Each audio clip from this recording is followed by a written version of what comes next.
MotoGP 2025 has turned into one of the most gripping and controversial seasons in modern memory. From Marc Márquez's extraordinary resurgence with Ducati, Jorge Martin's battles to defend his crown, to Francesco Bagnaia's uneven and often frustrating form, every single race has delivered a narrative that feels larger than the points tally alone. What makes this year so captivating is not just the on-track action, but the sense that MotoGP itself is standing at a crossroads, torn between tradition and technology.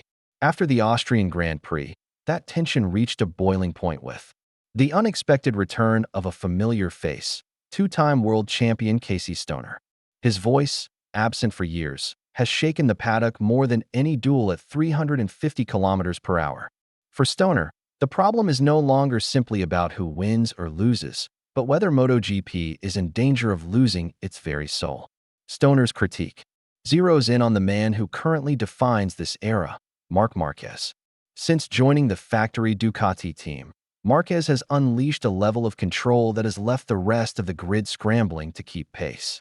At 32, he is not merely stacking up victories, but completely redefining the boundaries of what can be done on a MotoGP bike. Watching from the Red Bull Ring paddock for the first time since 2022, Stoner openly admitted that even in his own prime, he would have struggled against this version of Marquez. He observed that against the Marquez of years past, he might have had a chance, but today Marquez has something extra, something forged from a different era of racing. That admission carried weight, because it showed just how much respect one champion holds for another, and how dramatically the sport has changed within a single generation. This is where the debate deepens. Stoner stressed that Marquez's advantage is not only raw talent, but also the experience of having raced in a time when electronics did not dictate every corner exit. Riders like Marquez and Dani Pedrosa still carry the muscle memory of throttle control, slide management, and grip balance without electronic assistance. This gives Marquez an edge over the younger generation, Bagnaia, Martin, and Bezzecchi, who have grown up in an era where software masks the raw danger of the machine. Bagnaia, for example, built his reputation on precision and consistency, but Marquez thrives on improvisation, turning chaos into victory. Stoner sympathized with Bagnaia's plight, yet reminded that such struggles, if endured and learned from, can ultimately build a stronger rider. In a way, he framed 2025 not only as a battle for titles, but as a battle for identity, of riders, of teams, and of the sport itself. Inside Ducati, the situation has become volatile. Bagnaia, once their unquestioned leader, now finds himself overshadowed by his own teammate. Meanwhile, Jorge Martin, last year's hero and future star, has been enduring the darkest period of his career. Stoner, drawing on his own experiences, explained that the true character of a rider emerges not in moments of triumph, but in seasons of hardship. He noted that Martin's struggles mirror the low points Marquez once faced, when injury and doubt seemed to have ended his era, only for him to come roaring back stronger. For Stoner, there is no reason Martin cannot return to title contention in the near future if he can survive this storm. His message was clear. Champions are not defined only by their victories, but by their ability to endure the hardest seasons without breaking. Marco Bezzecchi's trajectory tells a similar story. Once regarded as a future title challenger, he has been unable to fully express his talent within Aprilia, constrained by the limits of electronic systems. Stoner recalled his own frustrations in 2012, when he felt the joy of riding was being stolen by machines that interfered too much. Electronics, in his view, have dulled the artistry of racing. He went as far as to argue that MotoGP is now producing champions out of engineers instead of riders, a statement that cuts directly into the sport's identity. For longtime fans, this observation resonates deeply.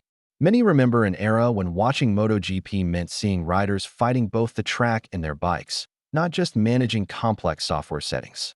The introduction of a new stability control system at Austria brought his critique into sharp focus. Marketed as a safety measure against high-side crashes, Stoner dismissed it as misguided. He argued that these systems are making 300-horsepower machines far too easy to ride, erasing fear and risk, and encouraging riders to push recklessly in other areas, particularly the front end. Crashes from front-end loss, he emphasized, are far more violent.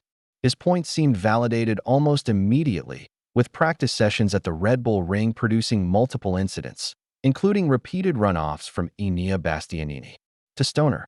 This was evidence that electronics do not eliminate instability, they merely shift it elsewhere. For him, it is not a question of whether technology can reduce mistakes, but whether it destroys the skill that once defined the greatest riders. Looking to the future, MotoGP has already announced sweeping regulation changes for 2027, smaller, 850 cubic centimeters engines, lighter bikes, reduced aerodynamics, and a ban on ride height devices. Many fans and insiders hope this will reset the sport and bring back purer racing, but Stoner remains unconvinced. He argued that lighter bikes shorten braking distances, which paradoxically reduces opportunities for overtaking. At the same time, slower top speeds combined with aerodynamic turbulence could create races where passing becomes even harder. To him, MotoGP is walking the same dangerous path that Formula One once did, over-engineering the spectacle until the racing itself suffers. His comparison to Formula One is particularly striking because F1 nearly lost its audience in an era dominated by technology over talent, and only recovered when it reinvented its rules to prioritize wheel-to-wheel racing again. What troubles Stoner most is the loss of variety that once defined the championship. In past eras, Yamaha's strength lay in corner speed and grip, Ducati in raw power, Honda in balance, Suzuki in braking stability. This mix ensured that circuits played to different manufacturers' strengths, producing a natural ebb and flow to the season. Now, he argues, electronic standardization has flattened those identities, leaving races where bikes, and by extension the riders, feel too similar. The spectacular images of riders wrestling their machines, fighting slides, and controlling wheelies have been replaced with smoother, engineered performances that lack raw drama. For many, this homogenization is not just a technical issue, but a cultural one. It strips MotoGP of the colorful rivalries and contrasting philosophies that once made it unique. The paddock has been split by Stoner's words. Some riders and team members agree wholeheartedly, while others argue that technological evolution is inevitable. But what makes Stoner's critique impossible to ignore is that it comes from someone who turned his back on MotoGP at just 27, disillusioned with the direction it was taking. Now at 39, healthy and at peace in retirement, he has nothing to prove, and no stake to protect, only a passion for racing in its purest form. His warning that we're making champions out of engineers, not riders, may be the most important message MotoGP hears this decade. MotoGP in 2025 stands as a paradox. On one side, Marc Márquez is delivering one of the most astonishing seasons of dominance in history, showcasing the raw, human brilliance that makes motorsport so compelling.